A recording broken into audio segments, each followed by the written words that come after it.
ये मैटर जो मैं आपको बोलने जा रहा हूँ, आप इस मैटर को हमारे सॉफ्टवेयर पे टाइप करके आप अपनी मिस्टेक्स को जान सकते हैं और अपने शॉर्टहैंड को इम्प्रूव कर सकते हैं, जिसका लिंक मैंने अपने डिस्क्रिप्शन बॉक्स में दे दिया है। 3, 2, 1 start. Mr. Deputy Chairman, Sir, our beloved President, in his address to members of Parliament on 17th February, has given a very comprehensive and realistic picture of India and India's relations with the outside world. It is a matter of gratification indeed that we have started coming out of the economic stagnation which bedeviled the nation for the last couple of years. More than 70% of our income comes from agriculture. That being so, it is but natural that we have to concentrate on agriculture and make conscious efforts to increase our output. Our agricultural production has more than doubled in the last 2 decades. From a total production of 50 million tons when we achieved independence, food grains production has gone up to 1,000 million tons. In spite of many scientific and technological developments, agriculture still has to depend to a large extent on the monsoons. No scientific method has yet been evolved to control rains, but efforts at rain making should continue. Even so, India has faced a cycle of adverse monsoons over the last few years. As a result, production in 1992 to 93 went down to 900 million tons. There was unprecedented and widespread drought conditions throughout the major part of India. In the face of these adverse conditions, we have braved the difficulties with courage and fortitude. During 1993 to 94, the total rice production stood at around 300 million tons. This is not an insignificant achievement. Other cash crops like jute, cotton, and sugarcane had also shown significant improvement. India is likely to have a total jute crop of 150 lakh tons. Cotton production will touch an all-time record of nearly 200 lakh bales.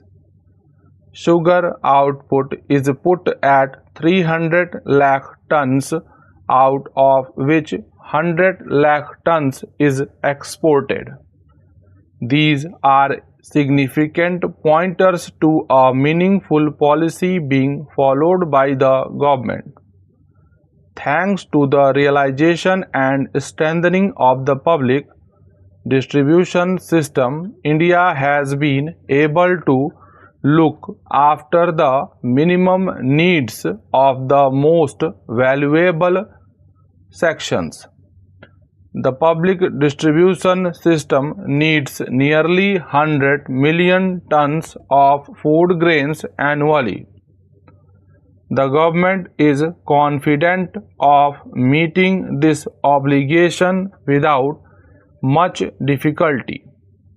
Plans for investments in irrigation projects, fertilizer plants and hydel projects should be pushed on war footing.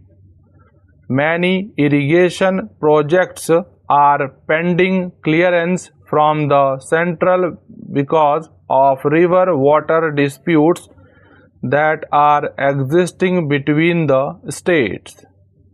Recently, a silver lining was seen in the sky with the three chief ministers of Karnataka, Tamil Nadu and Kerala agreeing in principle to constitute Kaveri River Valley Authority to settle the allocation of water for each state.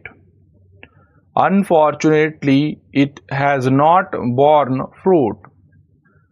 I would again urge the Ministers for Agriculture and Irrigation to request the Chief Ministers again to sit at the table and agree to constitute the Kaveri River Valley Authority so that these disputes can be solved once and for all.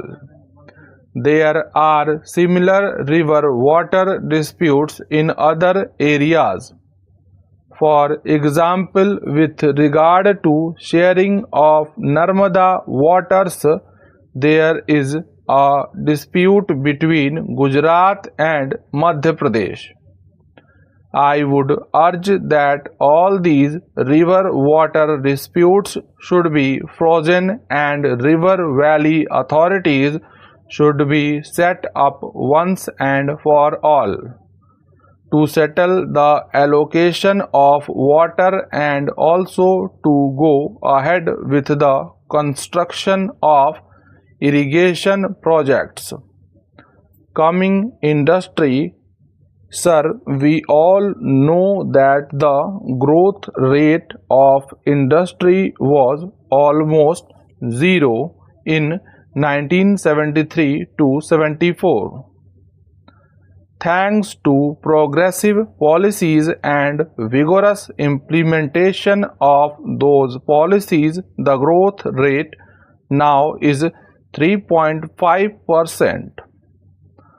With efforts to ensure fuller utilization of capacity and assurance to supply scarce industrial raw materials at international prices, it is possible that the current year may turn out at better picture for industry.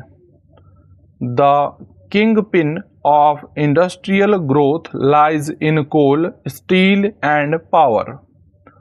Coal production, which was 80 million tons last year, has improved to 90 million tons by now. There is no longer an shortage of steel. Thermal power has gone up by 14% and hydel power in DVC, as they already been stated by the President, has gone up 34%. There is still power shortage in many states of India, particularly in Tamil Nadu and to some extent in Karnataka, Haryana and Punjab. So, the power projects should be given to priority, and the power project of Kalindi, for which the foundation was laid by our beloved Prime Minister, should be taken up with speed and completed as early as possible. Mr. Deputy Chairman, sir, you are aware that we had to spend more for import of oil because of the rise in price of oil. It is encouraging to find that we have struck oil offshore in Bombay High, and it is expected that we will be able to produce 100 million tons of oil from Bombay High.